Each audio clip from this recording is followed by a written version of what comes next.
Let's talk about your energy bubble today, people. That's right, the energy bubble. Hey there, my name is April. I'm a transformation and empowerment coach, and I'm so glad that you are tuning into this video today. What we do here is we empower passionate, creative, and ambitious people who are held back by limitations, usually self-imposed in their mindset, to get over those hindrances by reframing the negative thoughts around whatever your vice is. Is that the right thing? Your vice.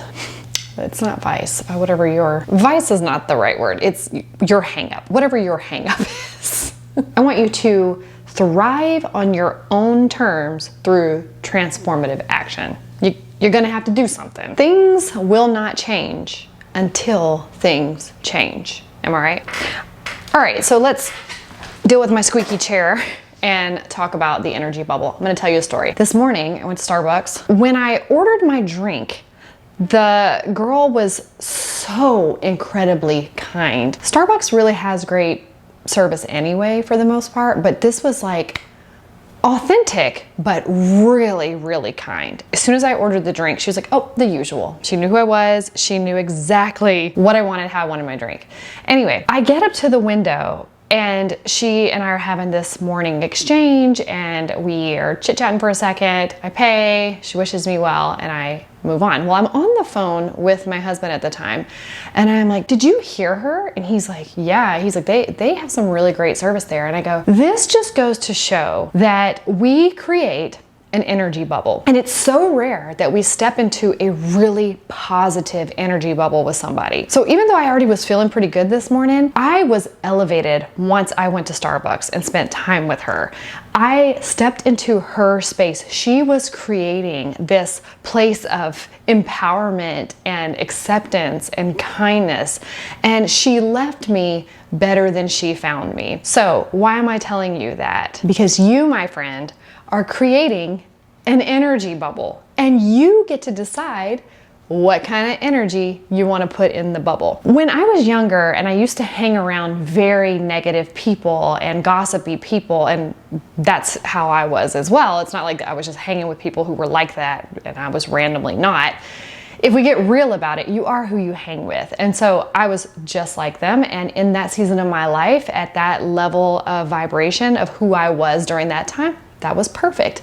But as I started to grow and expand and get more good energy in the energy bubble, when I would hang out with those friends, I realized that I didn't feel good when I left them. So it would be like a good time while I was there, and then I would leave and I would just feel like drained and kind of gross, honestly. As I started to become more and more aware and putting more good things in and being around mentors or people who were more in that positive energy space, when I would try to go be with those friends again, I would, in the moment, in real time, during a conversation, not like what we were talking about. I would feel it in my body. Like my body would push back at me and say like, I don't like this. A lot of times I just overrode it and carried on, because who wants to be discounted from the group? Nobody wants to be kicked out of the group or be different. And so I did that for quite some time until I just couldn't do it anymore, because as you're growing and evolving, things start changing. A lot of you may have experienced this already, where you change, you expand, and you try to go back to these old groups and these old spaces and these old energy bubbles, and it doesn't resonate anymore. And so something has to shift. And usually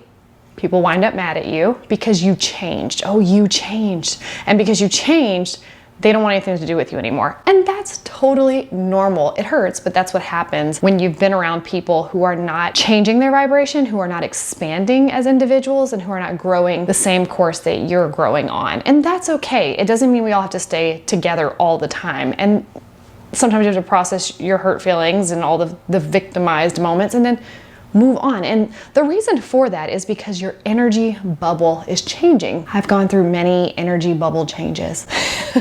And I was telling my husband the other day, because we take a walk usually every morning, and I was telling him that it's so funny. We've been together 18 years.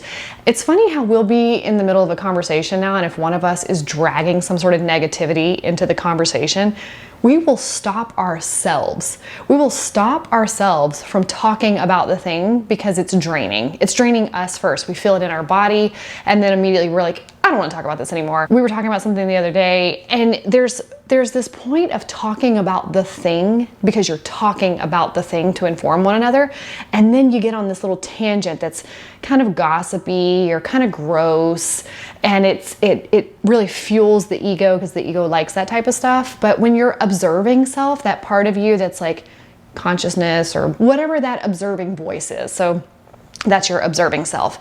When that starts talking to you, like, what are you doing? And you hear it and you're connected to it and your whole body starts speaking to you as well. Tony or I will go in the middle of talking, I don't want to talk about this anymore. And the other person will go, okay, like we don't want to hear it either. Or I was going through like a rough period of time where it's not that anything was wrong, it's that things were changing. And if you've been having an energetic shift, or you know like what it feels like when you're having an energetic shift, you can't see it, but you know something is changing in you. And because something is changing in you, something's off. You might feel a little depressed, you might feel uneasy, you might have cravings, you might want to like please yourself in a sense of like eating something, drinking something, whatever that pleasurable activity may be for you. Like you just feel like you want something, you're really craving something. Well, being in tune with yourself, you know that you don't want anything. I mean, yes, you do. Like you're craving something to help with the discomfort, but it doesn't take it away. It only soothes for a moment. And if you're like me, like I'm on my own health journey and there's things that I want to do with goals that I have, and I can't do that if I'm just like stuffing myself with cookies and throwing back tequila, which I love, but don't want to do every day. That if I'm doing that, then I'm not going to meet my health goals. And then if I throw off my health goals, then I'm not going to feel great. And so it's like this endless cycle of filling myself up for the sake of pleasure and then not being happy long-term because that's not in line with where I actually want to be going. So when you starve yourself of that and you cut all of that off, you can feel kind of crazy. Or am I alone in that?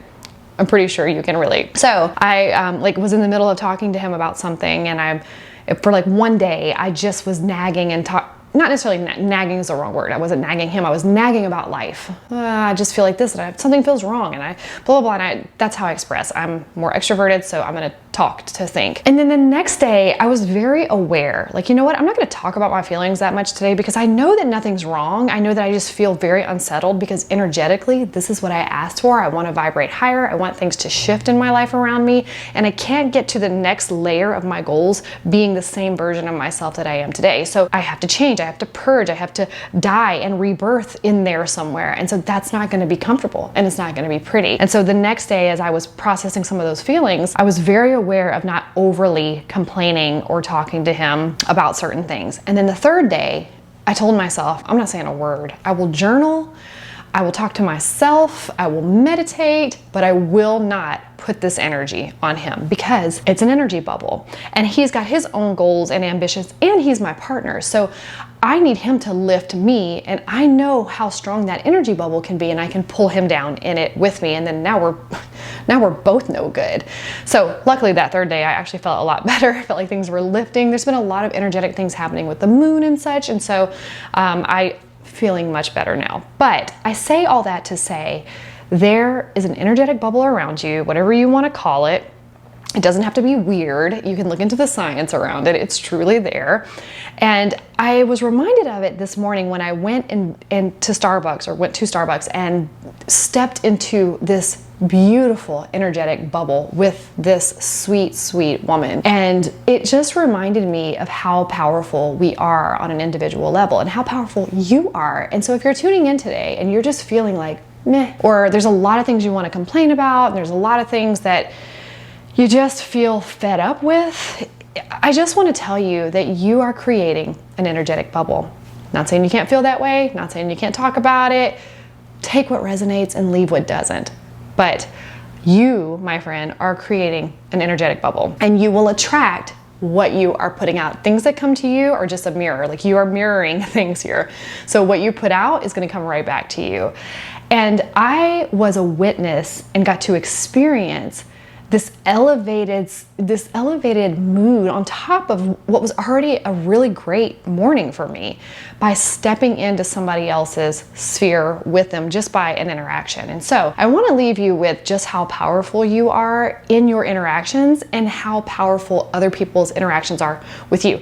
Because if you're spending time with people who drain your energy, who take from you, who hurt you, who put you down, who question your goals and your ambitions and make you question yourself, I would really like to invite you to consider those energetic bubbles. Like, what are you putting out and what are you stepping into? Because as you set forth to do all the things you want to do and provide the impact in the world that you want to provide into the world, can you get there? Can you do it? Can you be all that you want to be if you are interacting with that type of sphere of energy within your day-to-day? Just something to think about, something to consider. Through transformative action, you can elevate your life.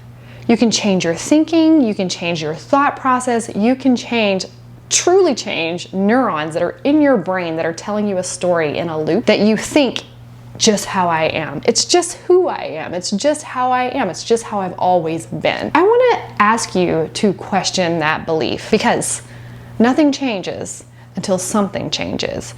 And I have a feeling the something that changes needs to be you. So what energetic bubble are you creating today? Take some time to think about the energetic bubbles that you have been in contact with today and how they left you feeling, and spend some time reflecting on how you want to show up tomorrow. If you like this video, please give it a thumbs up. Feel free to subscribe if you want some more content like this. I talk about things from spirituality, from family life to work life, and everything in between. I can get a little weird sometimes, but it's all about the human experience, you know? Thanks, and I'll see you in my next video.